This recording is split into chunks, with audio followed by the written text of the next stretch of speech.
So I was thinking I would share a little bit of Machine Studio backstory. I've told some of this before, but I never really got in detail. It was always just like little bits and pieces. And so I guess we could start with 2014. I was running my motion graphics company, so I was doing design and animation for TV shows, and I was running that business out of my house. I'd converted my garage into like a studio, and I had like all these computers to render 3D and all this kind of shit. And I started volunteering at the Venice Art Walls in California, and at the time I was 40, and I was kind of there to kind of guide people, ask them, are you going to do a piece? Or are you going to do just some fuck around stuff? And then I would sort of assign them a spot to paint and try to keep the walls clean. If you're just going to do a, some just fuck around little throwaways or whatever. I didn't have them go over like a full burner kind of thing. So it was mainly just there to kind of regulate. But I'm from MSK, and like maybe even if people didn't know who I was, like most of the youngsters knew, my crew and shit like that. So it kind of created this, like bridge the gap. You know how it is with graph, most people tend to sort of respect the people that came before them. So I respect the people that came before me, and then usually people that came before, like my generation or the generation before me, might show them some respect because they came before you. So anyway, when I'm talking to these kids, I'm 40 years old, but I'm talking to these like teenagers, and the kids were listening to me, and they were listening to advice, and I was giving them pointers, and maybe I was always painting, so they would come up and talk to me while I'm painting, and ask for tips, and tips like little help here and there and shit like that. And so what I realized when that was happening was that as a 40-year-old man, or a 40-year-old person in general, I had these youngsters' attention, and I thought about when I was a youngster, and I was like, I couldn't really think of anybody like a middle-aged person that would have my attention when I was a teenager. So I kind of started to feel this obligation to, try to be a positive influence on these kids, because I had the opportunity to do that if the kids were listening to me. So that's when I started thinking about opening up Machine. And Machine Studio was already a business. It was just a motion graphics business, so I didn't really have to I probably should have started a whole separate business, but that's not what I did. But anyway, that's not the point. So I was like, okay, I can open this like community space where these kids can come and have like black book sessions and have an art gallery and do art shows and stuff like that. And so I didn't really want to take on the expense of rent a couple grand a month or whatever it was. And so I was like, well, what do I do? And at the time I owned a house. So I asked a buddy of mine if I were to move out, would you be down to rent my house? Because he always said he really liked my house. So he was down. So I rented my house to this guy. And then I just opened up the San Pedro location, and I actually just, it was a 2,400 square foot building, just like a rectangle, and there was barely even a bathroom. It was almost like there was a toilet in the corner, and then just a wall built around the toilet. So there's no sink in the bathroom. There was a sink outside the bathroom, but there was no hot water. There was no heat or air or anything like that. There was no shower, no kitchen. But I was like, fuck it, I'll just live in the back and see kind of how that goes, obviously illegally.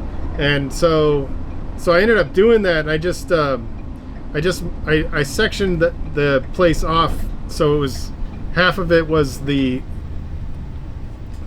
machine, and then the other half was where I lived, and I had all my shit back there.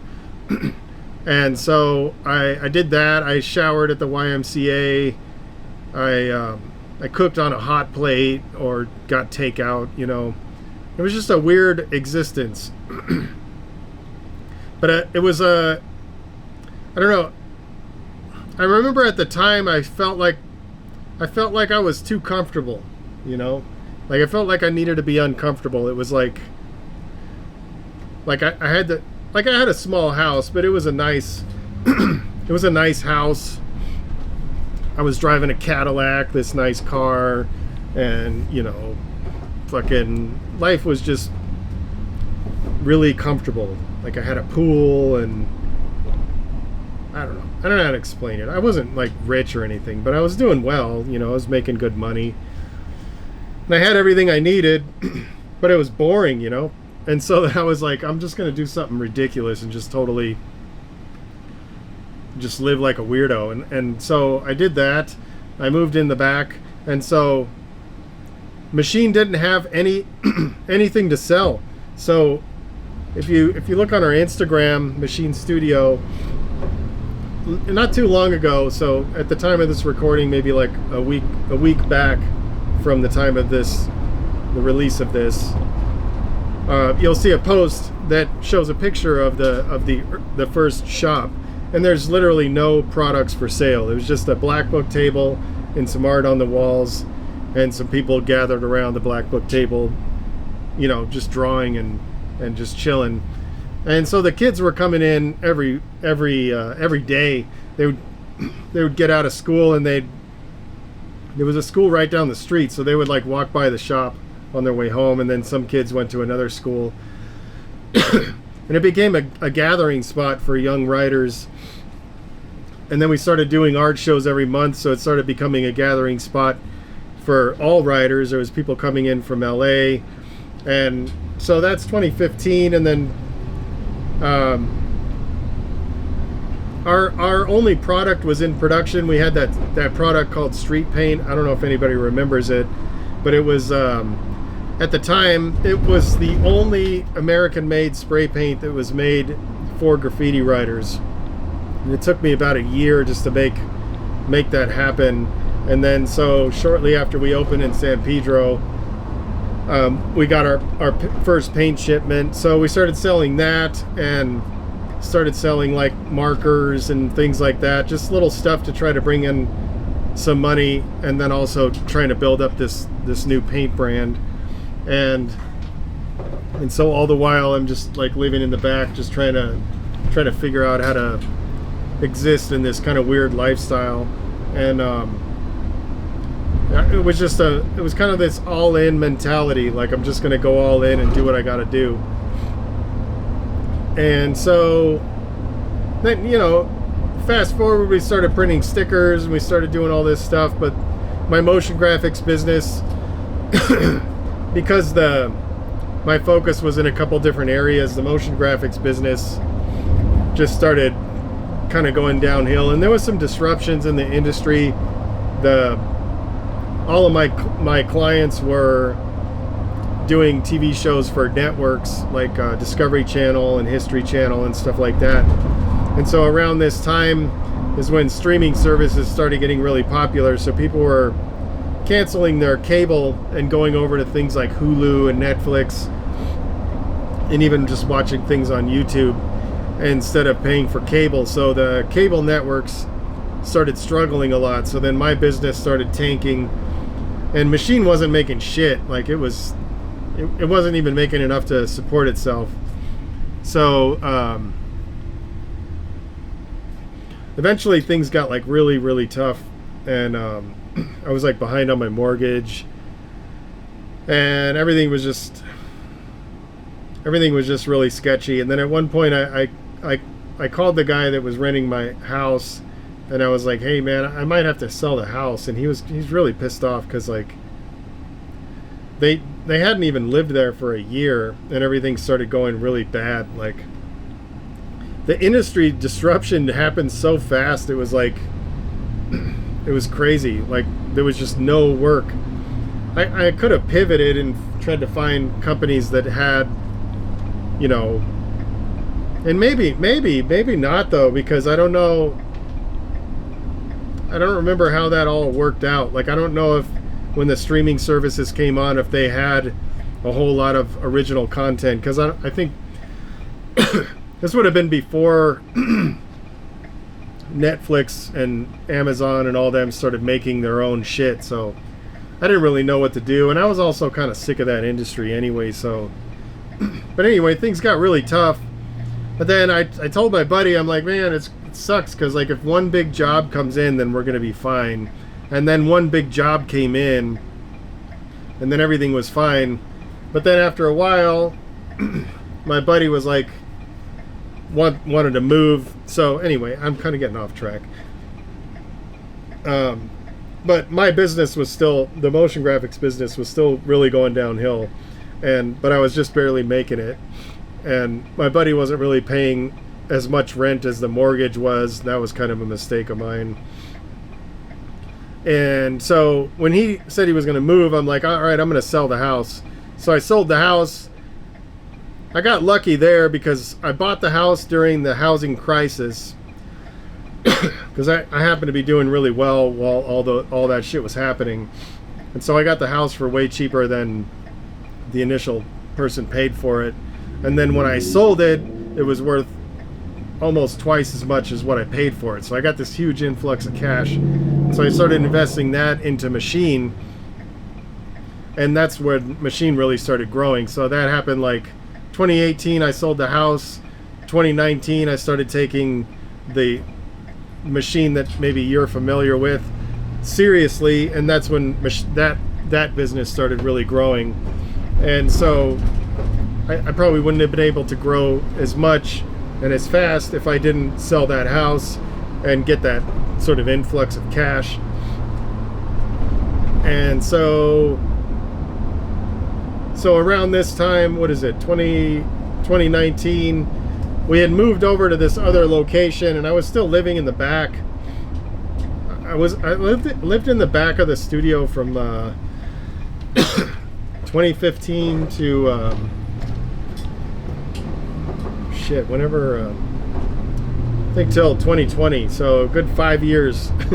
showering at the YMCA and eating off a hot plate. It was pretty crazy, but I got used to it. You know, there's something cool about that, because like now I know I can do that. You know, now I know I can, in theory, like if I had to live in this fucking van, I'm like, I could do that. It would suck.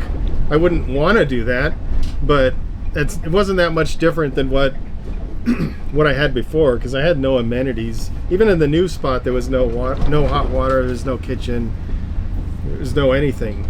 And so I don't know if I'd recommend it, but I did benefit from learning that I could handle something like that if I had to.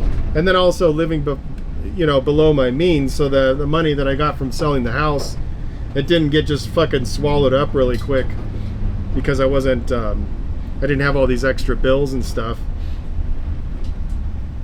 And so it was like that all-in sort of mentality that I think really helped get Machine to where it is now. And now we sort of like, we grew and grew and grew, and then now we're sort of plateauing a little bit. So I'm like really doubling down on all this other stuff and trying to break through the next layer of growth. And trying to think if there's anything relevant else to it, but well, I guess I could just cover quickly.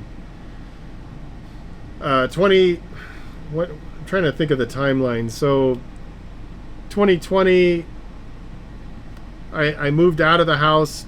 My girlfriend and I moved in together, because I'm like, I can't live like a weirdo like this and be in a relationship. It's all fine when you're not in a relationship, but eventually I was like, I have to start living like a normal person. So I moved in with her, and I still live with her. And she, so then what? So so that was 2020. 2020 I did that. 2020 moved. 2021, if I'm not mistaken, moved out to Vegas. Opened up another location out here. So we had a location in Pedro, a location in Vegas, and I was trying to do that, and my focus was just really split over the two, and eventually I just came to the realization that I was like, I'm not going to be able to grow this company if I have both of these going. I have to consolidate everything, and I also was just kind of wanted to get out of California at that point. And so we ended up closing the Pedro location, brought everything out to Vegas, and then at the time I closed Pedro in December of 2022, and at the same time we had opened up we moved to the new spot in the Vegas in Vegas. Because when we moved to Vegas first, I just got this sort of temporary spot. It was a building that they were going to tear down, so it was like really cheap rent, and you know, the terms were really good. I could move out anytime I want if I just gave 90 days notice. So we moved there just to kind of get established. Anyway, so we moved everything to Vegas, and now since then we've been just rocking in Vegas, and really trying to scale this to the point where then we can start entertaining the idea of maybe branching back out and having more locations. But the idea is to build this up to where we have this huge facility that's like this really cool place that has like a big gallery and like offices and like a graph yard and all this kind of cool stuff. Like I visualize this space all the time, and I'm picturing it as I'm talking about it, and it's gonna be cool. But you know, we got a lot of work to do, so I don't know. It's just all about, for me, it was just all about going all in, and then also just sort of testing myself to see kind of like how minimal can I live. Can I live without a shower on the premises? Like lots of people live with less, you know, so it wasn't like, it was a big deal for me, but you know, I learned a lot during that. Anyway, I don't know what else to talk about, so I guess that's it. Hopefully that was interesting. Yeah, all right, see you next time.